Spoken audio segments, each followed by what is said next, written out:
Halo, eh, kita ketemu lagi di awal tahun 2021 ini.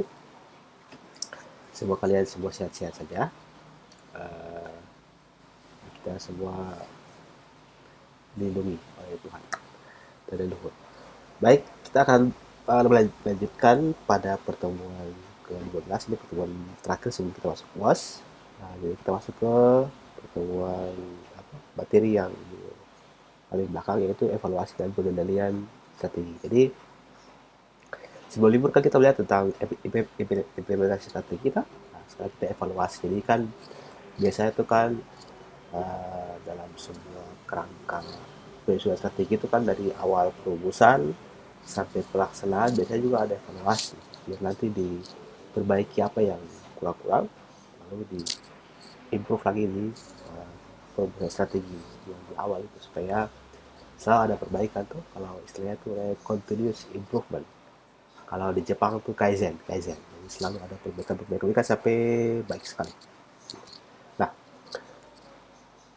jadi tujuannya adalah kalian harus, saya harap materi ini kita ya, akan belajar tentang bagaimana mengevaluasi strategi, sebuah strategi yang kita sudah jalankan, bukan strategi yang akan baru dirumuskan, tapi sudah dijalankan. Jadi ketika dirumuskan sudah diimplementasikan, nah sekarang dievaluasi hasilnya implementasi itu dalam perjalanannya bagaimana.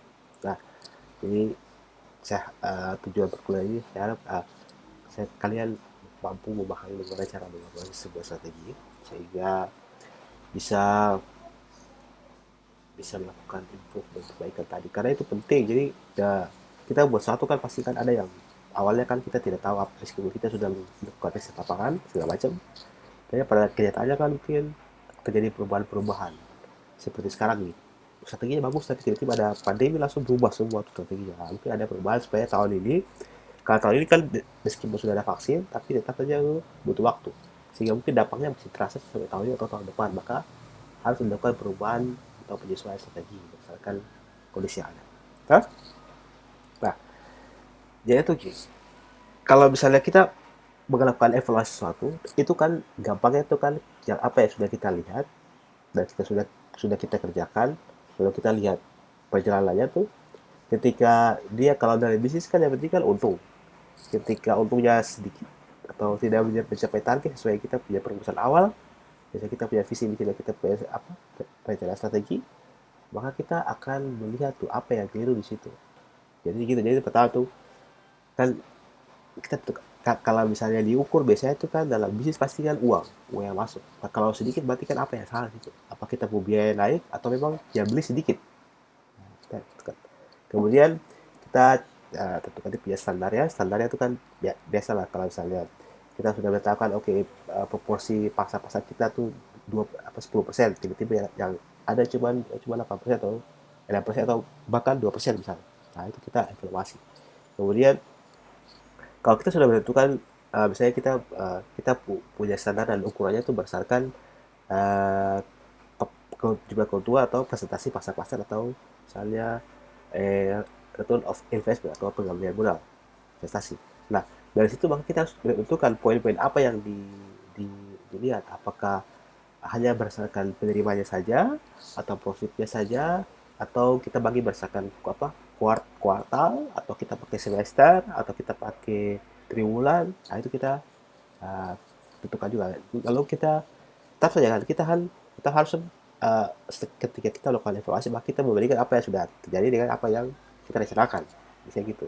Kalau misalnya masih dalam taraf-taraf wajar seperti yang sekarang ini bukan kesalahan sebuah perusahaan atau kesalahan seorang manajer atau seorang pekerja, karena ini tidak bisa dikontrol. Nah, tapi yang bisa dilakukan oleh manajer adalah mengevaluasi dan menyesuaikan apa yang dilakukan nanti pada setahun ini dan tahun depan, karena efek dari pandemi ini masih ada.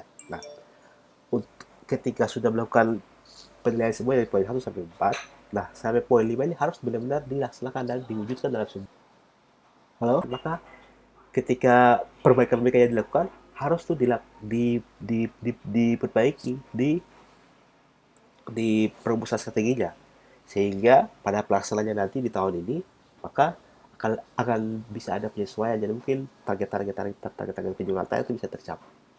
Oke, jadi kalau kalau kalau kalau misalnya kita juga kan kita kita nih sebagai pengusaha kan, kalian sebagai pengusaha perikanan, kalian jangan terlalu banyak apa ya, jangan tidak terlalu jangan terlalu panik pada kondisi yang jomplang. Misalnya kita targetnya 10 tapi dapat cuma 5. Kenapa? Kalau misalnya kita sendiri dapat kondisi normal, maka itu mungkin masalah besar itu. Tapi kalau misalnya semua dia begitu, tapi memang ini bisa dikontrol, maka kita jangan terlalu panik. Yang perlu kita lakukan adalah evaluasi dulu kondisi yang ada, lalu kita sesuaikan dengan kita punya kemampuan. Contohnya tuh seperti kalau di perikanan mungkin tidak terlalu gitu. Contohnya itu di bidang wisata bahari misalnya.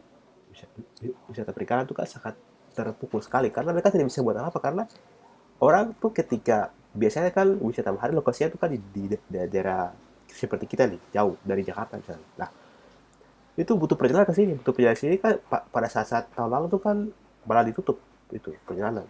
Malah ketika dibuka pun orang-orang tidak mau berjalan karena takut kena pandemi. Jadi itulah, jadi itu tidak bisa dikontrol oleh siapapun. Jadi harus ada penyesuaian supaya. Nah, kemudian eh, ya itu kan kalau dalam kondisi sekarang seperti pandemi ini mungkin yang harus dilakukan adalah evaluasi pelaksanaan strateginya. Jadi mungkin kunjungan-kunjungan fisik seperti apa di hotel atau di penerbangan itu kan akan menurun, maka mereka harus mampu untuk melakukan inovasi-inovasi seperti misalnya memaksimalkan kesehatan, misalnya harus benar-benar di swab segala macam, karena di Indonesia nih sampai saat ini uh, tidak kurang dipercaya oleh negara-negara luar karena sifat apa tes swabnya yang apa kurang bagus, sehingga orang-orang juga takut terbang, ya, terbang untuk buat berwisata, jadi untuk apa terlalu suka berbohong. Jadi Indonesia, jadi surat-surat itu bisa dibeli, surat-surat swab itu bisa dibeli, jadi itu mempengaruhi, malah itu harusnya tuh tidak apa pihak maskapai hotel wisata hari itu harus mampu mengontrol itu supaya tidak menimbulkan efek yang negatif ke mereka, sehingga proses usaha mereka, proses bisnis mereka tuh benar-benar membuat calon-calon wisatawan tuh percaya. Jadi kalau kota terbang ke pesawat ini pasti aman itu, karena benar-benar sudah dilakukan. Bisa aja tuh kota bisa buat tes sendiri misalnya, atau bisa di Pasir Panjang itu buat tes sendiri, kalau sana tuh kota tes sendiri ya antigen, supaya orang tahu kalau di Pasir Panjang itu bebas karena semua sudah sehat. Nah, itu kan salah satu evaluasi yang bisa dilakukan oleh kita. Atau misalnya di pasar saya, pasar saya, penjual ikan di pasar tuh sudah aman pakai masker segala macam, supaya orang tahu, oh kalau beli ikan di sini pasti aman ini, karena dia sudah menjaga protokol semua, dan bukan hanya slogan tapi benar-benar dilaksanakan gitu. Oke. Nah, untuk bekerja ini sudah saya jelaskan tadi. Biasanya tuh mereka apa kalau misalnya evaluasi adalah tuh jangan kita evaluasi prosesnya, tapi kita ukur berdasarkan hasil akhirnya. Nanti baru kita tarik ke belakang pada pelaksanaan itu prosesnya bagaimana. Jangan prosesnya yang kita lihat, oh misalnya kita kerja 10 hari tapi cuma 8 hari. Itu bukan suatu ukuran kerja yang bisa harus dilakukan untuk apa? Ukuran kerja yang harus dievaluasi. Harus tuh akhirnya dulu baru nanti kita, oh karena ini. Jadi penyebab bukan intinya gitu. Oke? Kemudian ini sudah ini kalau apa? Dalam akuntansi nanti kalian dapat juga bagaimana cara mengukur kinerja. Tapi kalau sederhananya kalau di strategi itu kita lihat dari kita punya keuntungan biasanya, target penjualan, bukan target penjualan, profit biasanya, atau kalau di perusahaan satu itu pengembalian investasi atau ROI, return of investment. Jadi dia apa bagaimana uang yang kita keluarkan untuk beli mesin dan penangkapan ikan, apakah duitnya balik sih. Nah, itu bisa, kalau saya memang dia positif berarti oke, berarti untung. Tapi kalau saya dia kurang positif tapi kurang dari target, nah kita evaluasi apa yang keliru situ. Nah, materi evaluasi tuh fokusnya tadi di situ saja, bagaimana kalian bisa makanya nanti di bagian belakang itu banyak tentang instrumen, bagaimana cara mengukur gitu. Kalau di strategi itu kalau di strategi saja, untuk khusus strategi itu biasanya pakai portofolio strategi yang kita sudah banyak kemarin tuh, seperti SWOT, KSPM, BCG, balance scorecard, grand strategi, itu kita pakai itu nanti pada saat apa kan itu kan lebih apa universal apa ke apa lebih luas. Nanti ketika per bidang maka kita bisa pakai tadi tuh yang ABC, ROI segala macam tuh. Nanti itu betul itu banyak di mata kuliah lain seperti mungkin eh, manajemen keuangan atau pengatur akuntansi atau eh, betul seperti apa ya mata kuliah apa lagi tuh? Lembaga keuangan lainnya. Jadi itu evaluasi jadi itu evaluasi strategi ini kita evaluasi kan kita ukur berdasarkan hasil akhir. Nanti kita evaluasi itu kita cara mencapai akhirnya itu bagaimana, prosesnya itu gimana. Itu karena hasil akhir kan dia dipengaruhi oleh prosesnya. Jadi ketemu biasanya ketemu punya tujuan ke kampus, berarti kan ketemu punya tujuan ke kampus jam 7. Berarti kalau ketemu sampai jam 8, berarti apa yang ketemu lakukan dari rumah ke kampus itu apa yang salah atau apa yang kurang sehingga kita bisa terlambat ke kampus. Nah, itu kita yang diperbaiki itu prosesnya itu, bukan nilai yang salah. Jadi biasanya kan ada yang kalau nilainya yang bisa apa kalau nilainya apa atau hasil akhir yang dievaluasi itu bisa kita curang. Jadi kalau seperti kita buat pemilu tuh bukan suaranya jadi rubah tapi prosesnya itu. Jadi mungkin kampanye mungkin tahun depan kita kampanye bagaimana cara supaya bisa jadi analoginya seperti itu. Nah, jadi kalau untuk evaluasi, jadi itu dalam itu yang penting itu kalian apa eh, perhatikan. Jadi biasanya tuh kan kalau evaluasi strategi ini biasanya dilakukan oleh pimpinan. Karena biasanya itu orang karyawan bawah tuh mereka hanya menjalankan apa ini. Pimpinan, biasanya direktur atau CEO atau COO atau CFO atau apa direksinya suruh apa melakukan evaluasi strategi, maka nanti lebih teknisnya tuh nanti oleh tiap-tiap manajer. Nah, jadi tuh yang dievaluasi di sini adalah tuh strateginya. Jadi saya ulang lagi strateginya. Jadi jangan kalian evaluasi apa karena kalau untuk lebih jelasnya tuh kita lebih luas. Jadi kita selain strategi kita lihat juga kan berdasarkan kalau strategi kan SDM-nya kita masuk lagi keuangan, produksi, pemasaran. Jadi itu kita masing-masing ini punya ketika kita sudah katakan oh strateginya keliru di sini, saya segmentasinya keliru, maka kita harus perbaiki pemasarannya sesuaikan dengan keuangannya, sesuaikan dengan SDM-nya juga. Jadi itu kita jadi itu ketika kita sudah menerapkan arah, maka yang lain semua harus menyesuaikan sesuai dengan evaluasi yang kita sudah lakukan. Jadi itu strategi ini di dalam melakukan strategi atau mata kuliah ini kita harus paham dulu semua. Makanya itu dia ada di semester 5 supaya dia memahami dulu yang mata kuliah supaya bisa. Nah, ini kalau untuk kinerja ini tadi saya singgung seperti ini.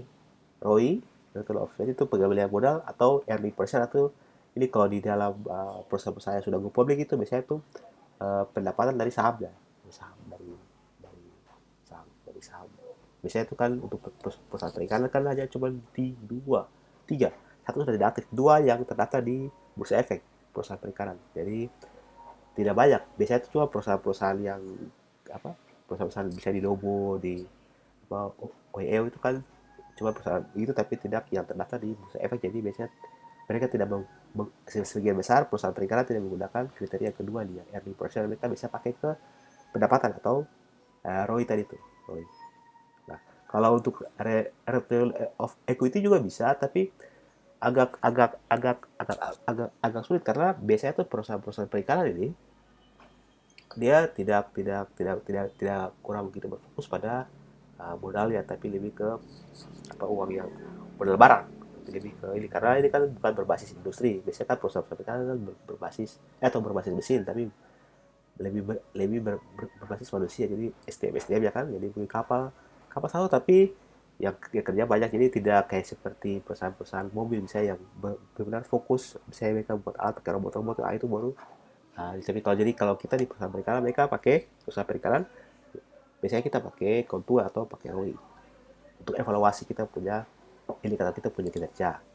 Nah, kalau stakeholder dan shareholder itu biasanya untuk perusahaan-perusahaan yang sudah go public. Nah, di Indonesia ini yang masuk LQ45 itu atau perusahaan-perusahaan yang punya ini bagus itu dari 45 itu cuma 3 yang perikanan, dan satu sudah tidak aktif, tinggal 2 saya aktif. Jadi memang kita untuk perusahaan-perusahaan perikanan atau itu sangat kurang yang benar-benar besar jadi bursa efek. Jadi cuma hanya perusahaan-perusahaan yang ya perusahaan besar tapi tidak sebesar misalnya contohnya perusahaan-perusahaan industri-industri lain, contohnya industri apa HP atau mobil yang benar yang raksasa gitu. Kalau perusahaan yang ya sedang-sedang tuh banyak kita perikanan. Jadi kita tidak menggunakan kriteria-kriteria ini, stakeholder dan shareholder value. Tapi kita pada prinsip kita sama. Jadi kalau shareholder value ini berarti kan nilai dari apa pemegang saham. Pemegang saham biasanya kan yang perusahaan kan adalah pemilik juga kan, pemilik atau pemilik modal. Secara konsep mereka menggunakan ini, tapi secara secara teori mereka tidak. Secara praktek mereka tidak itu karena harus ada hitung anuitas segala macam. Nah, itu kan eh, karena yang punya biasanya yang punya perusahaan perikanan itu kan juga yang mengerjakan, bukan seperti perusahaan contohnya perusahaan MNC Group yang dimiliki oleh para pemegang saham, maka dia harus bertanggung jawab pada para pemegang saham tadi yang bukan juga, jadi para pemegang saham itu bukan yang kerja di situ, jadi ya mereka jadi pakai kinerjanya ini, bisa bisa pakai ini. Nah, untuk balance scorecard ini dia lengkap, jadi kalau kalau nanti balance scorecard tidak ada, kalau saya dapat di biasanya itu akuntansi atau di manajemen keuangan. Nah, balance scorecard itu berarti kita evaluasi kita punya strategi. Ah, ini kita sudah masuk di apa alat atau portofolio untuk menggunakan untuk evaluasi strategi. Jadi strategi ini kalau menggunakan kalau kita evaluasi pakai balance scorecard, maka kita evaluasi menggunakan 4 kriteria, yaitu kriteria keuangan atau finansial, terus dari kita punya konsumen, kita evaluasi apa konsumen kita ini apa sering beli kita punya produk atau tidak, atau kita punya dalam diri sendiri kita punya proses, dan kita punya kemampuan berinovasi. Jadi kita bisa pakai ini, bisa pakai BCR ini, balance scorecard, BCR, BSC, balance scorecard. Jadi bisa dari keuangan, dari konsumen, dari internal, kita punya bisnis dan kita punya kemampuan dalam melakukan inovasi lah. Tahun-tahun dua waktu kita masih kuliah, kalau saya masih kuliah sudah mulai turun, jadi itu balance scorecard dulu pas topat tahun-tahun 90-an sampai tahun awal 2000-an. Ketika saya sudah kuliah sudah tidak banyak dilakukan karena mereka lebih fokus ke internal, jadi saya finansial kan dalam perusahaan, internal bisnis, inovasi, hanya mereka fokus ke konsumen yang dari luar, jadi akhirnya mereka perusahaan-perusahaan banyak kembali menggunakan SWOT kembali. Nah, jadi kalau untuk evaluasi manajemen itu kan bisa oleh direktur, jadi bisa dari kinerja perusahaan, ini tidak terlalu ini karena konsep strategi ini mas dipakai untuk perusahaan-perusahaan yang benar-benar besar. Jadi saya benar memilih materi-materi yang sesuai dengan kita punya bidang perikanan biar relevan toh. Dan kita ini audit manajemen. Audit manajemen itu kalau di perusahaan-perusahaan kita atau usaha-usaha kita kan masih, karena saya tadi bilang perusahaan-usaha perikanan itu masih sangat menengah ke bawah, jadi tidak terlalu kompleks untuk dievaluasi. Kalau contohnya kita punya apa bagan ada 2, berarti kita tinggal saja, oh setiap hari kita tangkap berapa berapa lama, hasilnya berapa, kan kita malah bisa ingat kepala, karena tidak terlalu kompleks. Dari tiga kita punya bagan ada 100 di Dobo di atau ya 100 di Dobo di Terlibat di Ambon, dan di sini maka kita dengan hasil yang banyak maka kita bisa harus pakai laporan-laporan akuntansi, dan kita bisa mudah dengan apa kita harus menggunakan audit manajemen. Jadi tapi itu secara konsep kita juga bisa sih, jadi kita bisa lihat kita punya proses strategi kita supaya bisa ini. Nah, untuk apa kalau misalnya kalau mengukur kita punya kinerja atau kita evaluasi kita punya kinerja, kita bisa pakai 3 ini. Yang pertama tuh responsibility center, itu adalah kita uh, kita kita kita ukur kita punya standar, kita tetap kita lihat kita punya hasil lalu kita bandingkan, atau kita pakai revenue atau pendapatan, kita lihat kita punya target pendapatan terus kita lihat hasilnya bagaimana, atau kita punya biaya expense, jadi kita lihat biaya. Jadi itu ada 4, jadi ada 5: standar, penerimaan, revenue, itu expense itu biaya, profit itu adalah pengurangan revenue kurang expense, dan investasi. Jadi kita bisa pakai bisa pakai 5 ini untuk mengevaluasi kita punya strategi atau ya strategi. Jadi kita seperti itu saya sudah singgung di awal tadi itu. Jadi strategi apa dia dia punya strategi itu di bawah hasil, maka standarnya kita di bawah standar maka kita harus evaluasi, atau di atas standar tapi tidak maksimal. Nah, itu juga bisa evaluasi juga. Tapi ketika itu jangan terlalu apa, panik lah. Jadi kita kita kalau yang kedua nih kita benchmarking. Jadi kita ketika kita jangan panik ketika kita punya teman-teman atau kita punya sama-sama bisnis itu juga dengan hal yang sama. Karena berarti bukan salahnya di kita. Jadi kita jangan terlalu panik untuk mengubah kita punya strategi segala macam. Kita hanya perlu penyesuaian saja dengan kondisi yang ada di sini sekarang. Karena kita punya teman-teman di perusahaan semua mengalami hal yang sama. Gitu. Oke? Kalau benchmarking itu adalah studi banding. Jadi kita kita tinggal banding saja. Kita punya teman sana bagaimana? Oh, kita punya teman sana. Oh, semua sama saja mau berarti ya salah siapa? Oh, nanti ini pandemi jadi saya salah. Ini bahwa saya bisa kalau hanya Tuhan saya yang bisa ini. Jadi kita harus menyesuaikan. Kita punya strategi. Mungkin kita bisa mengurangi kita punya biaya produksi. Kita berubah kita punya punya produk untuk agak lebih mengurangi kontak fisik. Jadi misalnya kita pakai sosial media atau kita pakai aplikasi online, kita belajar online supaya orang-orang tidak perlu beli ikan di pasar. Hanya nanti kita antar kan, yang penting kan alokasi biayanya itu kan jadi berubah, jadi tidak perlu lagi kita bawa ke pasar, kita tinggal tangkap di rumah, kita connect internet, kita pesan. Jadi mungkin biaya untuk bawa ke pasar, biaya transportasi dan biaya sewa pasar kita konversi ke biaya pulsa supaya bisa menjual ikan atau bisa meningkatkan kita punya pendapatan dengan pembelian konsumen kita. Itu konsep benchmarking. Dan kalau untuk kinerja, itu kan agak lebih komprehensif. Jadi biasanya itu kinerja bisa oleh di Poltek atau organisasi perusahaan besar loh. Jadi kita dukung jangka pendek, jangka panjang. Kalau saya kan perusahaan apa usaha perikanan kan belum terlalu kompleks, jadi kita sesuaikan dengan bisnis. Nah, pengendalian yang pertama tuh karena ya kalau ketika kita evaluasi strategi kita pertama tuh harus pakai kita punya nalar dan logika. Kita kalau kita memang di bawah standar maka kita lihat dulu kita punya kondisi yang ada. Kalau semua normal, kita saya yang turun maka kita evaluasi kita punya strategi. Maka ketika kita evaluasi dan kita perbaiki, kita lihat benar-benar yang faktor-faktor yang penting, yang udah pas. Nah, ketika kita sudah evaluasi maka kita harus evaluasi sesuai dengan time frame yang pas. Jadi jangan kita evaluasi selama 3 bulan, sedangkan ini sudah bulan Januari. Kita sudah harus evaluasi sejak bulan Maret atau bulan November, sehingga November, Desember, Januari sudah bisa dijalankan. Kemudian tadi tuh harus kita bagi juga tuh, kalau misalnya kondisi ini kan pasti kan kalau menurut beberapa pakar ekonomi dan berdasarkan input dari ahli kesehatan bahwa pandemi ini kan masih dampak mungkin selesai tahun ini sampai awal tahun depan, tapi dampak ekonomi itu masih dirasakan sampai 2-3 tahun depan, maka harus dilakukan penyesuaian oleh kita sebagai pengusaha. Oke, kemudian uh, ya jadi harus kita sesuaikan dulu. Kita tidak hanya kita harus semuanya yang kita harus kendalikan. Kita pilih-pilih sesuai kita punya kemampuan, biar tidak terlalu uh, malah jangan banyak biaya, atau malah nanti ketika kita berubah strategi tidak sesuai dengan kita punya SDM misalnya, atau kita punya alat produksi misalnya, kita sesuai dengan kayak gitu. Jadi selain itu juga ketika kita evaluasi sesuatu yang baik-baik kita kasih reward supaya mereka tetap semangat, dan sesuatu yang kurang-kurang kita perbaiki supaya tetap jadi lebih baik.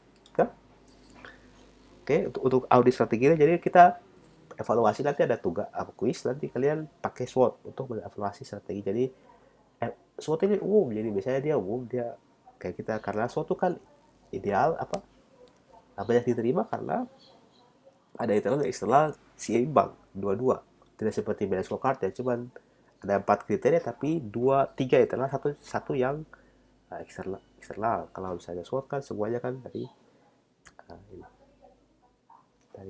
internal dan eksternal seimbang. Nanti kalian ini kan sudah nanti kalian ada quiz tentang SWOT. Oke, terima kasih. Jangan lupa kerja quiz dan jaga kesehatan. Jangan kuat-kuat.